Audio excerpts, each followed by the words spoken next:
بعض اوقات آپ دیکھتے ہیں نا کہ ایک چیز آپ دیکھتے ہیں اور وہی ہو جاتی، اور جب ہو جاتی تو آپ سوچتے اوہ یہ تو میں نے کہیں پہلے بھی دیکھی تھی، پھر سوچتے کہاں دیکھی تھی تو یاد آتا ہے تو خواب میں دیکھی تھی، لیکن آپ کو یاد نہیں ہوتا، جب وہ ہو جاتا ہے پھر یاد آتا ہے. تو فرمایا بشارتوں کے سوا نبوت کی کوئی چیز باقی نہیں رہی.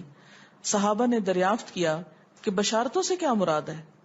آپ نے فرمایا سچا خواب، میننگ فل خواب. اور یہ سچے خواب بعض اوقات فیوچر کے بارے میں کچھ اطلاع ہوتے ہیں، بعض اوقات انسان کو ملنے والی کچھ خوشخبری ہوتے ہیں. یہ جو سچے خواب ہوتے ہیں یہ نبوت کا آغاز بھی ہوتے ہیں. اب تو خیر نبوت ختم ہو گئی نا، لیکن تمام انبیاء کو وحی سے پہلے سچے خواب آتے ہیں. جیسے حضور صلی اللہ علیہ وسلم کے بارے میں آپ نے پڑھا ہوگا، بخاری اور مسلم کی روایت ہے کہ آپ صلی اللہ علیہ وسلم جب غار حرا میں تشریف لے جاتے تھے تو آپ کو خواب آیا کرتے تھے. حدیث ہے بخاری کی، اول ما بدأ بی الرؤیا الصالحہ، سب سے پہلے جس چیز سے نبوت کا میری آغاز ہوا وہ سچے خواب تھے، کہ ایک چیز کو میں رات کو دیکھتا تھا اور صبح بعین ہی وہی ہو جاتی تھی.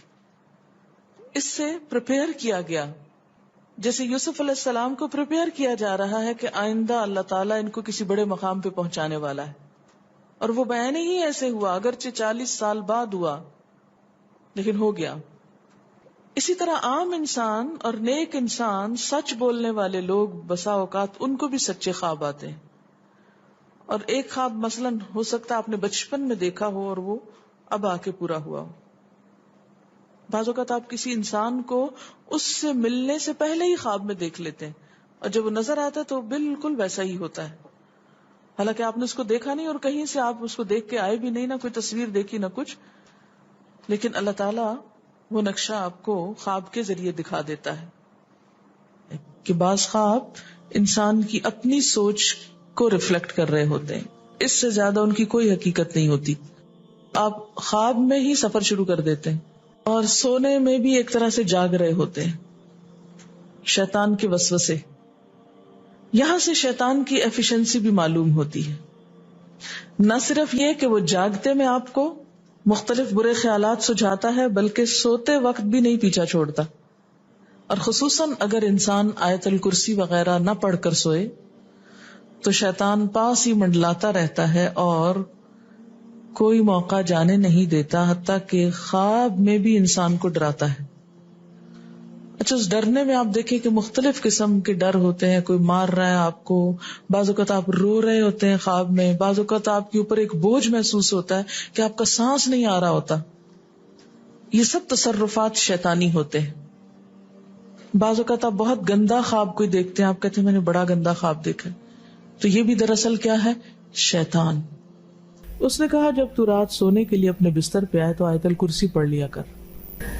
ایک فرشتہ ساری رات تیری حفاظت کرے گا، ساری رات فرشتہ تیری حفاظت کرے گا، صبح تک شیطان تیرے پاس نہیں آئے گا. دیکھیے جو چیزیں تو ہمیں نظر آتی ہیں نا ان کو تو ہم پھر بھی روک لیتے ہیں.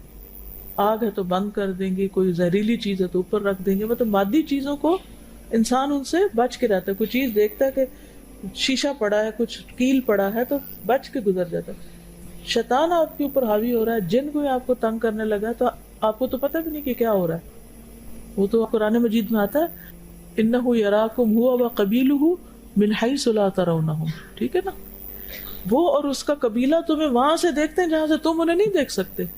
اب آپ دیکھیں جو لوگ مر جاتے ہیں بعض اوقات آپ کی ان سے ملاقات ہوتی اور آپ کو یوں لگتا ہے جیسے آپ ان کو چھو کر آئیں، اور ایسا ممکن ہے کہ وہ جو سوتے وقت ایک روح آپ کی نکلی، وہ ٹریول کرتے کرتے اس مقام پہ جا پہنچی جہاں وہ مردہ روح تھی، اور اس نے اس سے جا کر باتیں بھی کی، کچھ میسج بھی لیے، کچھ اور بھی. تو اس سارے کو ہم واضح طور پر نہ جان سکتے ہیں، اس کی حقیقت نہ سمجھ سکتے ہیں، لیکن بعض خوابوں کو انٹرپریٹ کرنے میں یہ چیز آپ کو مدد دے گی کہ ایسا کس طرح پاسبل ہے. آپ اپنے بستر پر لیٹے ہوئے اور روحانی طور پر آپ خواب میں آپ کہیں اور پہنچے ہوئے.